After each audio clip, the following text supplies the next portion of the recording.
اهلا بكم في فيديو جديد معاكم مارو. احنا النهارده هنتكلم في اهم فيديو في القناه. انا عارف ان ده اللي هيحصل، اهم فيديو في الحياه.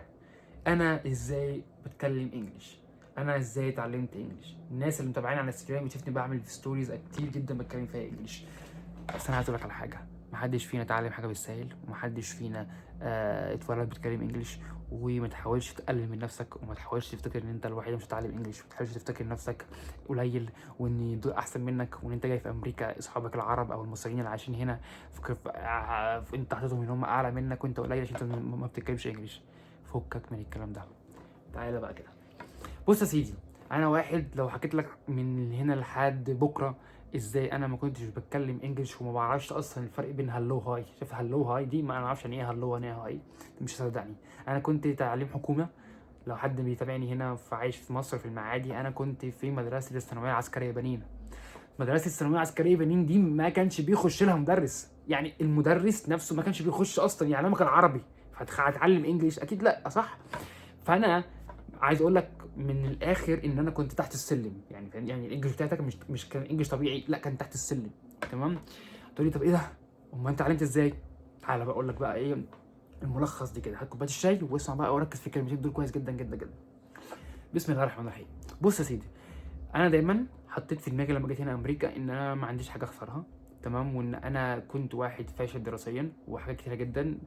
فما لو انت متابعني على انستجرام ما تفتكرش ان انا حياتي اتغيرت كده بسهوله. دي قصه طويله عريضه جدا احكي عليكم ممكن في فيديو تاني. المهم انا يا باشا كنت جاي هنا ما بتكلمش انجليش، ما بحكيش كلمه انجليش دي اصلا، تمام. فجيت هنا قلت انا لازم اعمل حاجه.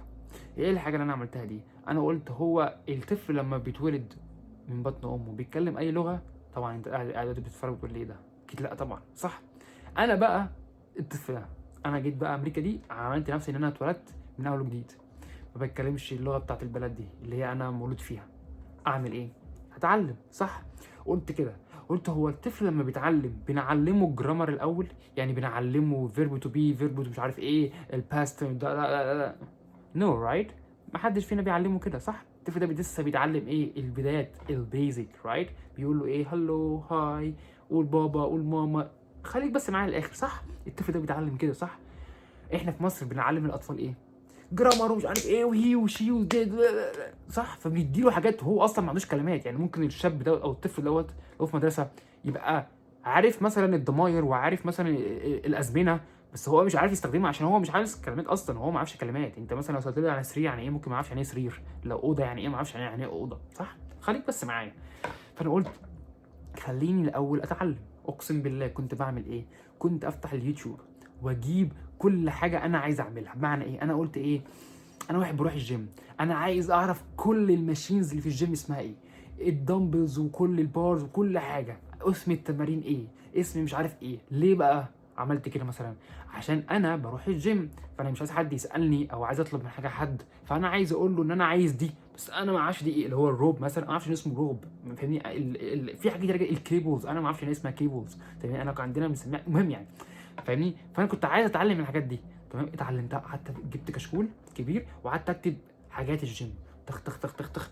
وبركز بقى عشان دي البوينت اللي هتعلمك اطبقها، تمام. عشان انا كنت بروح الجيم فكنت بطبق الحاجات دي، كنت بطبق الكلام ده في الجيم. اسمها كذا، اسمها كذا، اسمها كذا. المهم قيس بقى على كده، اقسم بالله عملت في كل حاجه. كل اجزاء العربيه اتعلمتها، البارتس كلها بتاعت العربيه يعني ايه بالانجلش اتعلمتها. اسماء في الشوارع مش عارف ايه، لو رحت عايز اروح اول مارت اعمل شوبينج، اسماء الفواكه، اسماء الخضروات، اسماء مش عارف ايه. بس انا قلت انا اتعلم جرامر، اتعلم جرامر هي وامتى، واقول شيء امتى، واقول امتى ووز، واقول امتى ذير، واكون مش عارف ايه. وانا اصلا ما اعرفش الفاكهه. يعني انا رحت اسال واحد، انا معايا جرامر، اعتبرني ان انا معايا جرامر، رحت دخلت محل وعايز اشتري فاكهه، وانا عايز اقول له الفاكهه دي اصلا ما اعرفش اسمها ايه. يعني انا ماسك مثلا البرتقانه، ما اعرفش البرتقانه اسمها ايه، بس انا عارف ازاي اسال. بس هسال ازاي على حاجه دي؟ فانت فاهمني؟ معكش كلمات، ازاي؟ الكلمات هي اللي علمتني. حتى اعلم الكلمات انجلش، فواكه بقى مش عارف ايه، خضار مش عارف ازرق، لبس، بلا بلا بلا بلا بلا بلا. بقى دماغي دي قد كده من كتر الكلمات، اوكي. وبدات بقى ايه؟ بعد اول سنه بتعلم انجلش من الناس مع الحاجه دي.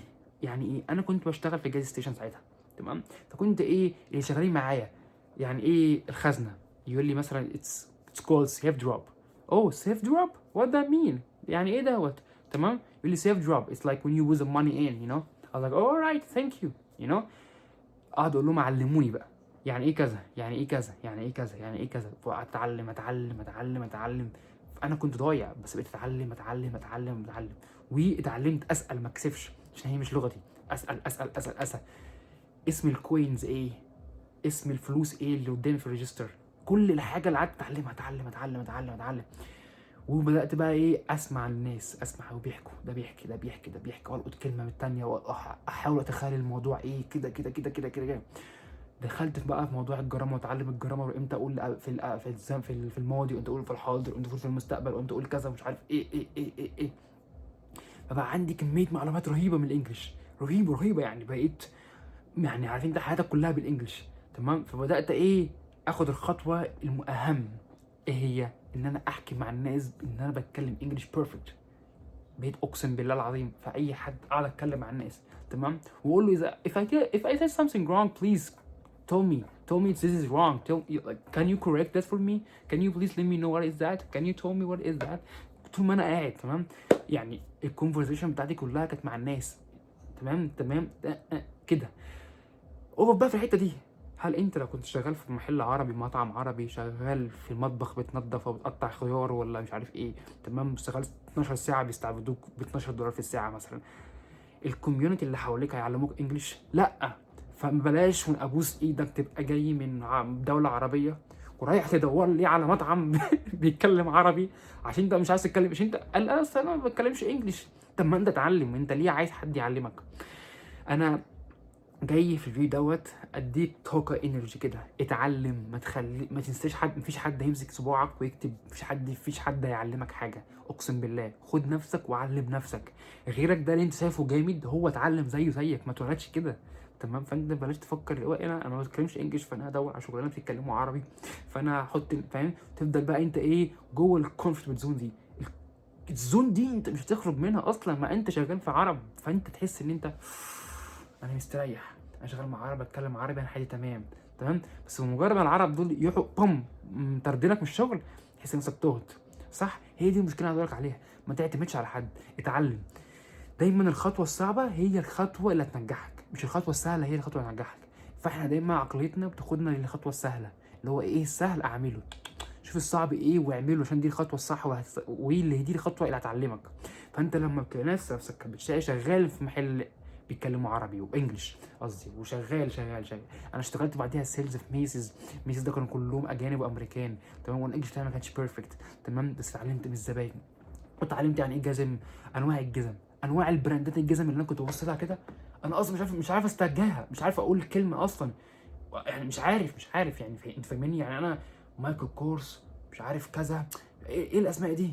تمام. وما اعرفش اصلا السايز بتاع الشوز انا ما اعرفهوش، وما اعرفش اصلا احكي مع الناس والكاستمر، وعارف انت الحاجات الاير بيس تتحط في ودنك ديت ومش عارف ايه. كنت بتكلم المانجر هاي كان I need your help please can you help me with that I can ring up on the register مش عارف ايه. كنت بدات اتكلم مش عارف ايه واتعلم دي واتعلم والشوز والناس والكاستمر. كنت شغال كمان في جاز ستيشنز وكمان بدرس في الجامعه والعالم والكلمات اللي انا حفظتها قبل. بقى عندي كميه انجلش في دماغي تخليني اعيش مستريح، فاهمني؟ فانت وصلت لدرجه بقيت ايه بتدور على الكلمات الصعبه. يعني انت مثلا تبقى خارج مع اصحابك ومعاك اصحابك اجانب، تمام، وقالوا كلمه برو وات ذات مين، تمام، قال لك يعني كذا، خلاص دخلت في دماغك. ليه؟ عشان انت اتعلمتها في الموقف. التطبيق، انت لما بتطبق الحاجه عملي احسن ما انت تكتب في ورقه وتحفظ الكلمات وبس، تمام. عشان كده في بدايه الفيديو قلت لك ايه اتطبق. كنت بروح المكان، انا لو رايح الجيم اتعلم حاجه الجيم، انا لو رايح اجيب حاجه من السوبر ماركت اتعلم اي كلمات استخدمها في السوبر ماركت بحيث ان انا اطبقها فتثبت في دماغي، تمام. طبعا اتعلمت كل ده بقى طخ طخ طخ طخ طخ وصلت الدرجه اللي هو ايه ده انا حاسس ان انا ما الموضوع ما كانش صعب بالنسبه لي. انا تمام قوي قوي قوي قوي. والله العظيم والله العظيم كمان مره ان انا في مصر لما دخلت اول ترم في جامعه اقسم بالله قدمت على اوبر كاستمر سيرفيس، تمام. كان الانترفيو بالانجلش، انا ما عرفتش اقول للراجل اي حاجه، وكانت واسطه كمان. والله العظيم ما عرفت اقول للراجل انا في جامعه ايه او عندي كام سنه او الكلام ده بالانجلش، ومشيت ومشوني. يعني كان شكلي وحش جدا حرفيا، تمام. فانا عارف ان انا كنت ضعيف، بس هل ده يمنعني ان انا ادوس في حياتي واكمل؟ لا. فانا لو انت دخلت الفيديو ده عشان انت بتتكلمش انجلش، بالله عليك بالله عليك خدها نصيحه من اخوك، تمام؟ don't stop bro, just keep going. انت كمل في حياتك، ما توقفش، اتعلم اتعلم اتعلم.